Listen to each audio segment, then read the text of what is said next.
Hey everyone, welcome back to Ask Amy.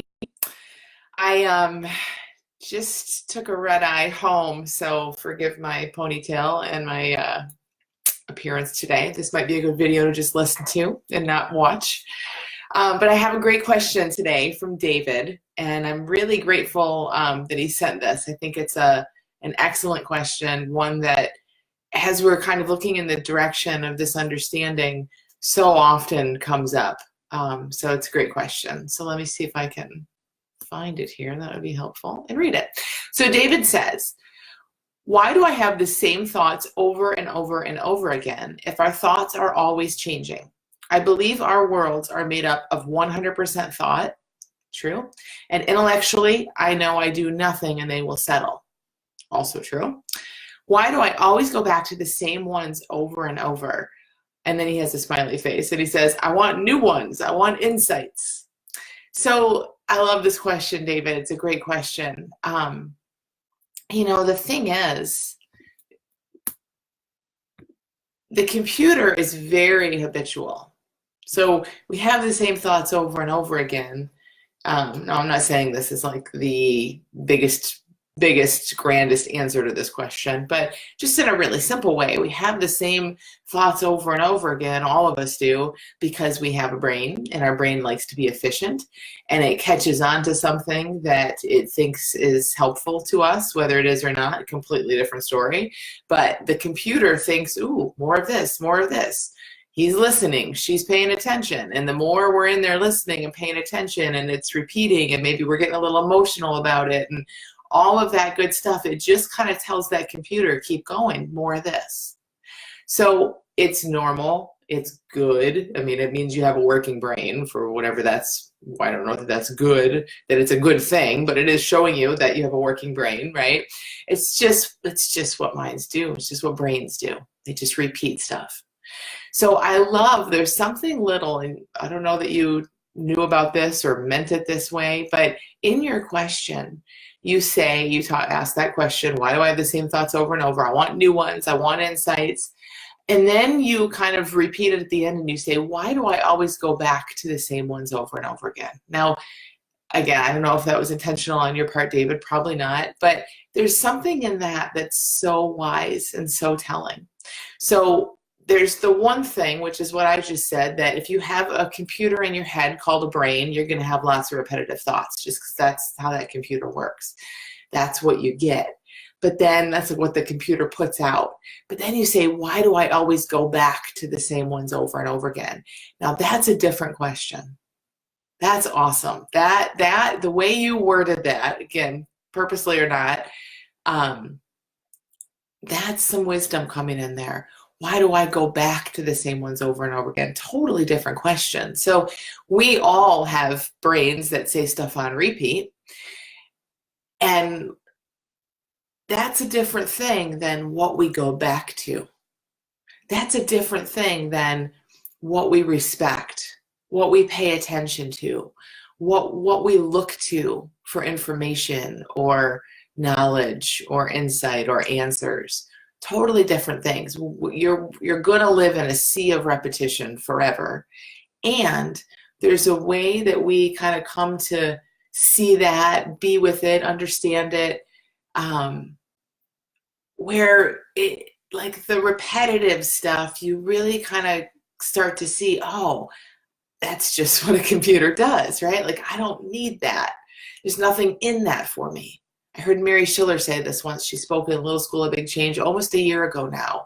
And it was so commonplace. I probably thought it said it. Half the students there probably thought it said it at some point. But when she shared this in our group, mouths dropped open. It was like, she said, if I hear something more than once, I know that that's not wise. I know I don't need that. Like a computer brain says stuff on repeat all the time. Wisdom that's leading us and walking us through life and spinning planets and living us, it doesn't need to sit there and repeat itself over and over again. It won't. Two different things, right? So it's like we kind of keep seeing like how this works and what we're lived by, and don't think about this too much, David, or anyone, but we kind of just get a feel for what to pay attention to and what not. And that really repetitive computer stuff, you just kind of start to see, wow, that's not for me. That's just the byproduct of having a brain. That's not where anything ultimately helpful or wise or fresh or new, like you say, is really coming from.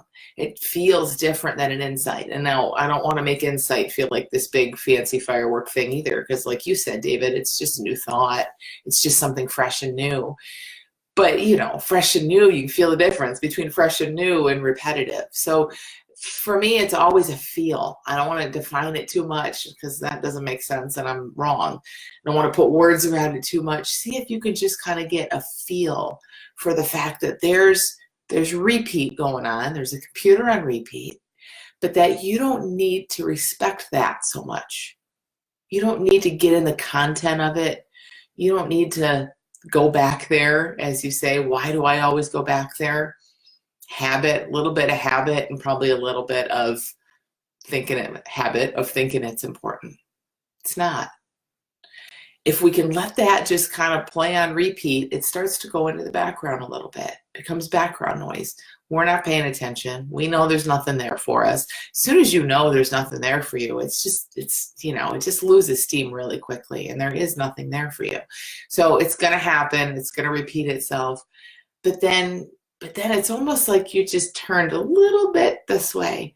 And when you know that stuff isn't anything you need, when you know it's not helpful, it's not the source of wisdom or fresh new thinking or solutions, now you're oriented just a tiny little degree in that direction. And that's where you can start to feel some new stuff. And I say feel on purpose because it really, I don't know, for me, maybe that's just me, but like it has a feel to it of something fresh and new. So just know, David, that there is fresh and new all the time. All the time. We just go back to and get caught up in listening to the other stuff and just seeing more about that, being patient with yourself and just being curious about the whole thing. I've seen it lots and lots and lots of times. It just kind of puts you like a couple degrees in that direction. And now you're like, okay, I know there's fresh and new coming. I don't need to work for it. I don't need to do anything about it. But I know it's in there, and I know it doesn't sound like this. It doesn't sound like this, right? It sounds like something really different, feels different. And then you start to feel it more and more. So I hope that makes some sense. Not a perfect concrete formula, but nothing I ever say is, right? So hopefully that makes sense, and you can get kind of a feel for those two different things. And just rest assured, David and everyone, that we are full of new ideas, full of brand new thought. It's happening all the time. We're just either caught up in the repetitive stuff because on some level it feels familiar and important, or we just aren't attuned. We just aren't kind of like, don't have our antenna up for that new stuff. We kind of dismiss it. It's there all the time, but maybe we think it should feel a certain way, or we think it should do something for us. And, just keep going back, looking back to that well, and all kinds of new stuff will come out, and it is already, and you'll start to have the eyes to see it more and more. So thank you guys for listening. Thank you, David, for sending this question. Send your questions to askamy@thelittleschoolofbigchange.com, and I'll be back here Monday addressing them. Have a great week, everyone.